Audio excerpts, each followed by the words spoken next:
நம்ம எல்லாருமே வாழ்க்கையில நல்ல செழிப்பா இருக்கணும்னு ஆசைப்படுவோம் இல்லையா? ஆனா அந்த செழிப்பான வாழ்க்கைக்கு பணம் மட்டும் இருந்தா போதுமா? இல்லவே இல்ல.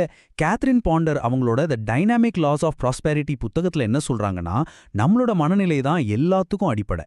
வாங்க அந்த மனநிலையை எப்படி மாத்துறது, அந்த செழிப்பை எப்படி நம்ம வாழ்க்கைக்குள்ள கொண்டு வர்றதுன்னு இந்த அலசல்ல பார்க்கலாம். இது பணத்தை பத்தினது மட்டும் இல்ல, நம்ம வாழ்க்கையே மாத்தப் போற ஒரு சூப்பரான பயணம். சரி, நம்மளோட இந்த பயணத்துல என்னெல்லாம் பார்க்க போறோம்னா, முதல்ல செல்வம் பத்தின ஒரு அதிர்ச்சியான உண்மையை தெரிஞ்சுக்க போறோம். அப்புறம் இந்த பிரபஞ்சம் எப்படி சில கண்ணுக்கு தெரியாத விதிகளின்படி இயங்குதுன்னு பார்ப்போம். அதுக்கப்புறமா செல்வத்தை நம்ம பக்கம் ஈர்க்கறதுக்கு சில பிராக்டிக்கலான டெக்னிக்கல், கடைசியா வாழ்க்கையில வர்ற கடன், தோல்வி மாதிரியான தடைகளை எப்படி தாண்டறதுன்னு பார்க்க போறோம். வாங்க ஆரம்பிக்கலாம். ஓகே, நாம பார்க்க போற எல்லா விஷயங்களுக்கும் இதுதான் அடித்தளம். இந்த புத்தகத்துல இருக்கிற ரொம்ப ஆழமான, ஒருவேளை கொஞ்சம் ஷாக்கிங்கான ஒரு ஐடியாவோட ஆரம்பிக்கலாம். இதுதான் உங்க வளமான வாழ்க்கையோட முதப்படி. இந்த வரிய கொஞ்சம் யோசிச்சு பாருங்களேன். காத்துல தங்கத்தூள் இருக்கு. கேட்கவே எவ்வளோ அழகா இருக்குல்ல. இந்த புத்தகம் இப்படிதான் ஆரம்பிக்குது. இதுக்கு என்ன அர்த்தம்னா, வாய்ப்புகளும் வளங்களும் நம்மள சுத்தி எல்லா இடத்துலயும் இருக்கு. காத்து மாதிரி. அதை நாம தான் கவனிக்கணும், நம்ம பக்கம் ஈர்க்கணும். இப்போ இந்த புத்தகம் ஒரு தைரியமான, சிலருக்கு கொஞ்சம் சர்ச்சையான விஷயத்த சொல்லுது. வறுமை ஒரு பாவம்னு. ஒரு நிமிஷம், இதை தப்பா புரிஞ்சுக்க வேண்டாம். இங்க பாவம்னா நாம நினைக்கிற மாதிரி தப்பு பண்றதுன்னு அர்த்தம் இல்ல. இதோட உண்மையான அர்த்தம் இலக்கை தவற விடுவது. அதாவது இந்த பிரபஞ்சம் நமக்கு கொடுக்க காத்திருக்கிற அந்த பிரம்மாண்டமான வளமான வாழ்க்கையை நாம ஏத்துக்காம அதை மிஸ் பண்றது தான் இங்க பாவம்னு சொல்றாங்க.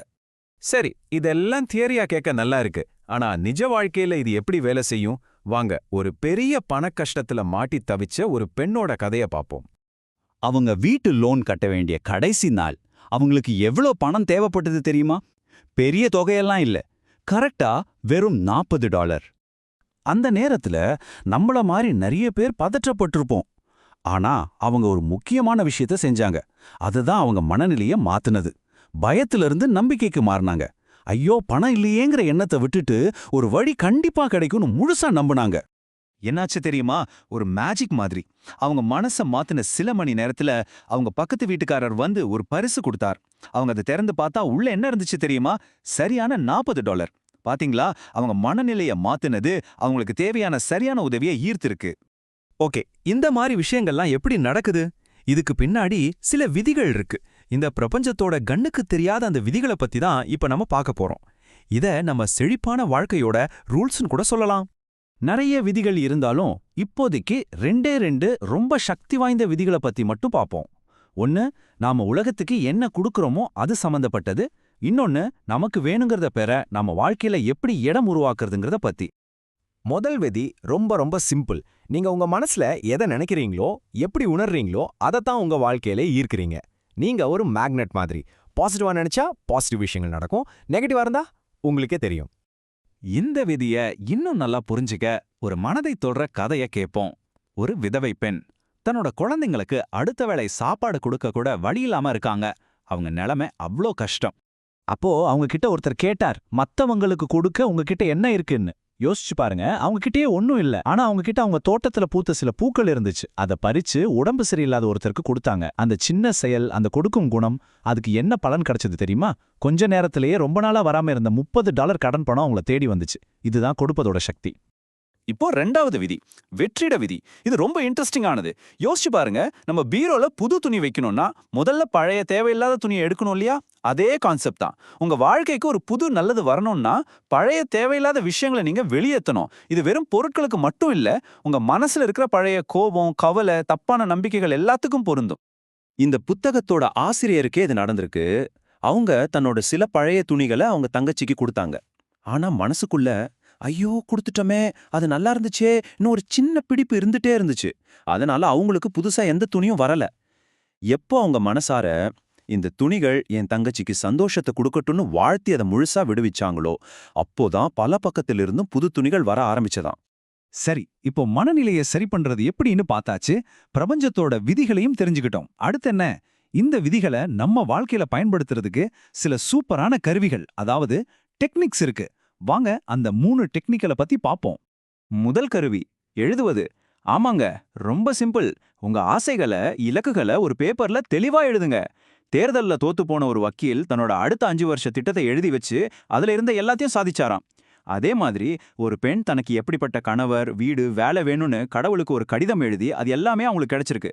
எழுதுறது உங்க எண்ணங்களுக்கு ஒரு உருவத்தையும் மிகப்பெரிய சக்தியையும் கொடுக்கும். ரெண்டாவது கருவி நம்ம எல்லார்கிட்டயும் இருக்கிற ஒரு சூப்பர் பவர். அதுதான் கற்பனை. நீங்க ஜெயிக்கிறதுக்கு முன்னாடியே அந்த வெற்றிய உங்க மனக்கண்ணுல ஒரு சினிமா மாதிரி ஓட்டி பார்க்கறது தான் இந்த டெக்னிக். இந்த கதையை கேட்டா நீங்க அசந்து போயிடுவீங்க. வாரத்துக்கு வெறும் $25 சம்பாதிச்ச ஒரு ட்ரக் டிரைவர் 10 வருஷத்துல ஒரு பெரிய கோடீஸ்வரரா ஓய்வு பெற்றார். இது எப்படி சாத்தியம்? ஒரே ஒரு விஷயம்தான். அவர் தன்னோட வெற்றிகரமான வாழ்க்கைய திரும்ப திரும்ப ரொம்ப தெளிவா கற்பனை செஞ்சு பார்த்தார். அந்த கற்பனை அவரோட நிஜ வாழ்க்கையே மாத்திடுச்சு. மூன்றாவது கடைசி கருவி, நாம பேசுற வார்த்தைகள்.